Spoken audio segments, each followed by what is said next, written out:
السلام علیکم دوستوں امید کرتا ہوں آپ سب جہاں بھی ہوں گے خوش ہوں گے اور خیر و عافیت سے ہوں گے۔ دوستوں آج جو کہانی میں آپ کے لیے لے کر آیا ہوں وہ میرے ایک دوست کی ہے۔ دوستوں وہ بتاتا ہے کہ اس کا پچھلا گھر ایک آسیب زدہ گھر تھا۔ تقریباً آج سے 2 سال قبل کی بات ہے۔ اس کے پرانے گھر میں جنات کا اثر تھا۔ وہ بتاتا ہے کہ اس کے گھر میں ناچ گانے کی آوازیں آتی تھی، حالانکہ اس کے گھر کے آجو باجو کوئی گھر نہیں تھا۔ تو پھر یہ کیا واقعہ؟ اور اس سے پہلے کہ کہانی شروع کی جائے، دوستو اگر آپ نے میرا YouTube channel the writer guy subscribe نہیں کیا تو کائنڈلی جا کر سب سے پہلے سبسکرائب کیجئے اور ویڈیو کو اینڈ تک ضرور دیکھیے گا۔ ویڈیو اگر پسند آئے تو ویڈیو کو لائک اور چینل کو سبسکرائب کیجئے گا۔ تو آئیے چلتے ہیں کہانی کی طرف۔ آج جو کہانی میں آپ لوگوں کو سنانے جا رہا ہوں، یہ کہانی میری باقی کہانیوں کی طرح ہی ایک حقیقی واقعہ ہے۔ دوستوں یہ کہانی میں نے میرے دوست سے سنی تھی، جو کہ اس کے ساتھ کچھ سال پہلے پیش آئی۔ اس کے مطابق آج سے قریب 2 سال پرانی بات ہے، جب ہم لوگ سیالکوٹ میں رہتے تھے۔ جس گھر میں ہم رہتے تھے یہ گھر ہم نے رینٹ پر لیا ہوا تھا، اور مکان مالک بہت بری نیچر کا بندہ تھا۔ ہر ماہ رینٹ بڑھا دیتا تھا، اور جب بڑھانے کی وجہ پوچھو تو لڑنے لگ جاتا تھا۔ کچھ ماہ تک تو یہ سب چلتا رہا، پھر میرے والد صاحب نے ایک اور گھر دیکھ لیا۔ اس گھر کا رینٹ تو کم تھا ہی، پر اس کے ساتھ ساتھ مکان مالک بھی اچھی نیچر کا لگ رہا تھا۔ میرے والد صاحب نے یہ سب باتیں آ کر ہم لوگوں سے شیئر کی کہ کیا کیا جائے، اور اپنا فیصلہ سنایا۔ ابھی مہینہ پورا نہیں ہوا تھا، اس لیے ہم نے کچھ دن اور اس گھر میں مزید رکنے کا سوچا۔ اس نے بتایا اگلے دن میں، والد صاحب اور بڑا بھائی یعنی ہم تینوں نیا گھر دیکھنے کے لیے گئے، جس کے بارے میں گزشتہ رات والد صاحب بتا رہے تھے۔ یہ گھر ہمارے اس وقت کے موجود گھر سے کچھ فاصلے پر تھا۔ یہ ایک نئی آبادی تھی، مطلب کوئی نئی جگہ تھی، جیسے آج کل ہاؤسنگ سوسائٹی ہوتی ہے، شاید اسی طرح کا کچھ۔ یہ گھر آبادی سے کافی فاصلے پر تھا، اور اس کے نزدیک بھی ابھی تک کوئی گھر یا عمارت تعمیر شدہ نہیں تھی۔ بس مکمل میدان نما سا علاقہ تھا۔ گھر بنا تو ٹھیک طرح سے تھا، مگر تھا بالکل بے رونق، اوپر سے علاقہ بھی بے نور۔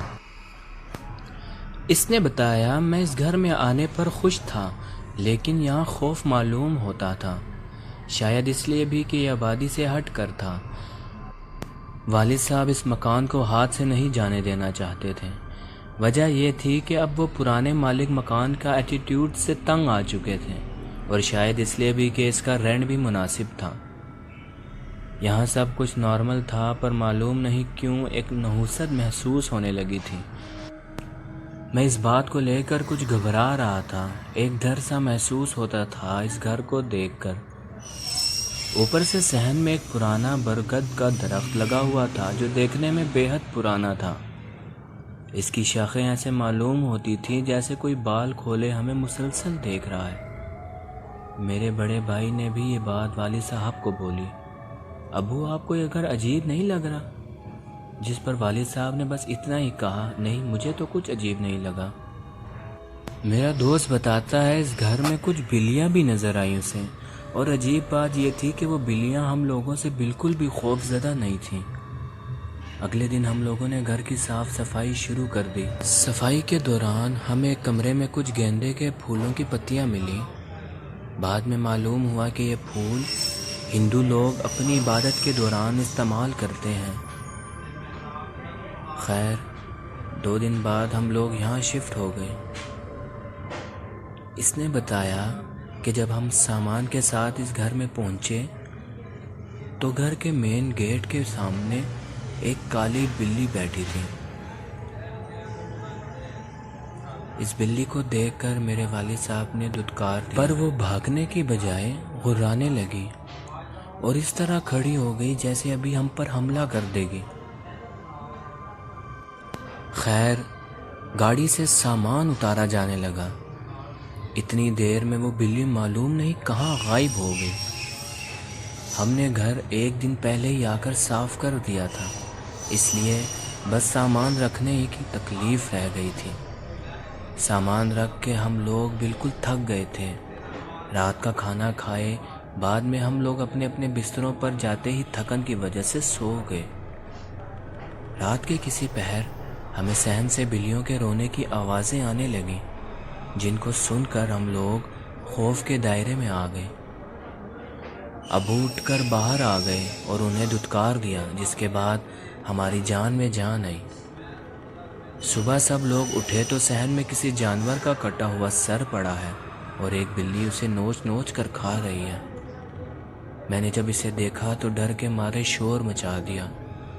عجیب بات تو یہ تھی کہ وہ بلی اس شور کے باوجود بھی وہاں سے نہیں بھاگی، جیسے اسے فرق ہی نہیں پڑا۔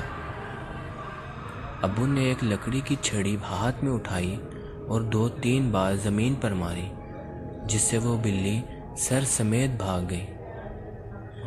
مجھے حیرت ہوئی کہ ایک بلی کیسے کسی بڑے جانور کا سر اپنے دانتوں میں دبا کر بھاگ رہی ہے۔ وہ سر تو شاید بلی سے بھی بڑا لگ رہا تھا۔ ایک عجیب بات تو یہ تھی کہ اس پورے علاقے میں کوئی بھی کسائی نہیں تھا، تو پھر بلی وہ سر لائی کہاں سے؟ وہ سر بالکل ایسا تھا جیسے اس کے اوپر کی کھال کسی نے انتہائی مہارت سے اتاری ہو، اور ایسا کام کوئی کسائی ہی کر سکتا ہے۔ اس نے بتایا ہم لوگ یہ سب دیکھ کر بہت ڈر گئے تھے، پر ابو نے ہنس کر کہا اس میں ڈرنے والی بات تو نہیں، یہ اتوار کا دن تھا اس لیے ہم سب لوگ گھر میں ہی تھے۔ میرا بھائی اور میں آس پاس کسی پرچون کی دکان کی تلاش میں موٹر سائیکل پر نکلے تاکہ کچھ راشن وغیرہ لے آئیں۔ جب ہم گھر سے نکلنے لگے تھے تو ہم دونوں بھائیوں نے درخت پر وہی بلی دیکھی۔ وہ ہماری جانب مسلسل ٹکٹکی لگا کر دیکھ رہی تھی۔ اس گھر میں بہت سی بلیاں تھیں، پر اس بلی سے عجیب سا خوف آنے لگا تھا۔ اس کی ایک آنکھ تھی ہی نہیں، سب بلیاں کالی تھیں، پر اس بلی کی ایک آنکھ ہی اس کی پہچان تھی۔ اس نے بتایا ہم نے جلد ہی ایک پرچون کی دکان ڈھونڈ لی اور سامان لے کر واپس آ گئے۔ دن اسی چہل قدمی میں گزر گیا اور رات ہو گئی۔ رات کے کسی پہر اس کے والد صاحب کی آنکھ کھلی اور وہ شاید باتھ روم کے لیے نکلے تو وہی بلی نظر آئی۔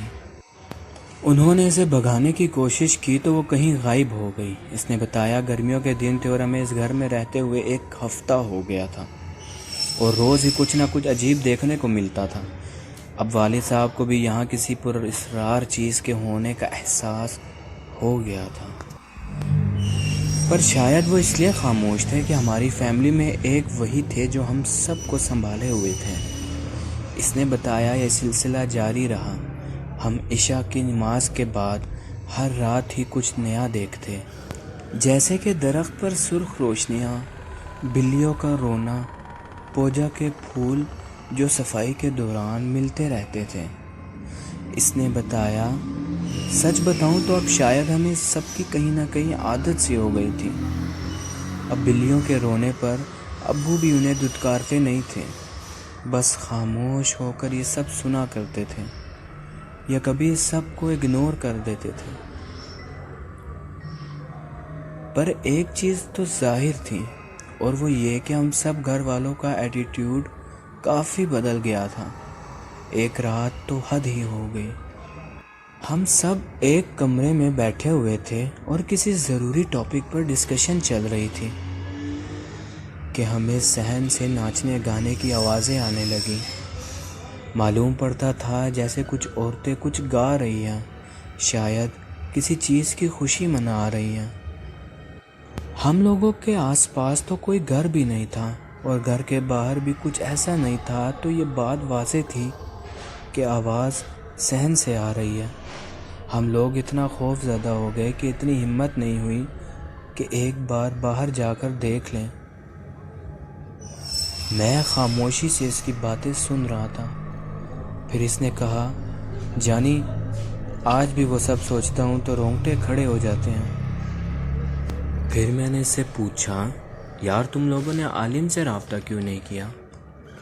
میری اس بات کا اس نے جواب نہیں دیا اور کہانی آگے بڑھائی۔ میں نے بھی اصرار نہیں کیا۔ اس نے بتایا، صبح والد صاحب مکان مالک سے بات کرنے اس کی طرف گئے اور ساری رام کہانی سے سنائی۔ پہلے تو اس نے ماننے سے انکار کر دیا اور یہ بات کہہ دی، صوفی صاحب آپ اس دور میں بھی پتھروں کے زمانے کی باتیں کر رہے ہیں۔ جس پر والد صاحب غصہ ہو کر بولے، اللہ کے بندے، یہ سب میں نے اپنی آنکھوں سے دیکھا اور سنا ہے، تم اب مجھے جھٹلا رہے ہو کیا؟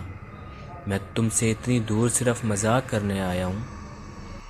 مجھے کوئی پریشانی ہے تو یہ سب کہہ رہا ہوں، اور اب میں اپنی بیوی بچوں کو عذاب میں نہیں رکھنا چاہتا۔ اس نے بتایا۔ والد صاحب کی لمبی چوڑی داستان سن کر اس کے منہ سے بھی سچ نکل گیا۔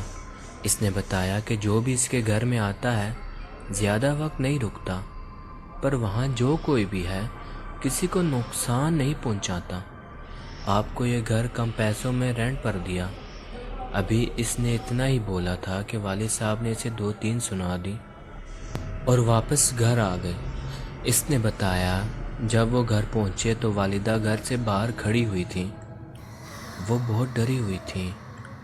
معلوم کرنے پر انہوں نے بتایا، میں نے صفائی کے دوران برآمدے میں ایک آدمی کو دیکھا۔ اس کے ماتھے پر ہندوؤں والا نشان لگا ہوا تھا۔ وہ آدمی دیکھنے میں بے حد خوفناک تھا۔ اس کی ایک آنکھ نہیں تھی۔ والد صاحب نے امی کو کسی طرح بہلایا اور گھر لے آئے۔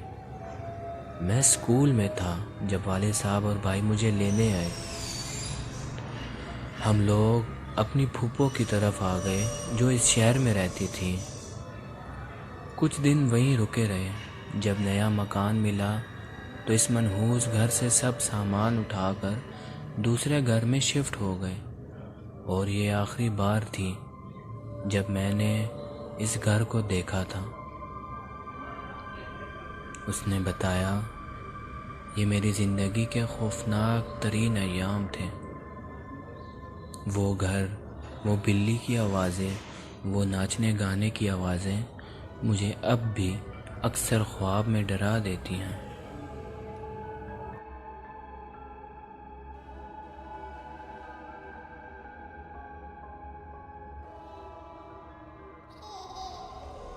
تو دوستوں، کہانی کے اختتام پر آپ سے ایک ضروری بات کرنی تھی کہ اگر آپ کے پاس بھی کوئی ایسی سٹوری ہے جو آپ کی لائف سے ریلیٹ کرتی ہے، پھر چاہے وہ موٹیویشنل سٹوری ہو، ہارر سٹوری ہو، کوئی بھی سٹوری ہو، میرے جی میل septanaliKhan555@gmail.com پر بھیجیں۔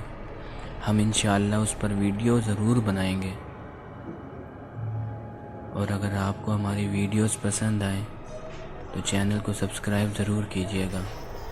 تب تک کے لیے اپنا اور اپنے پیاروں کا خیال رکھیے گا۔ اگلی ویڈیو میں ملاقات ہوتی ہے۔ اللہ حافظ۔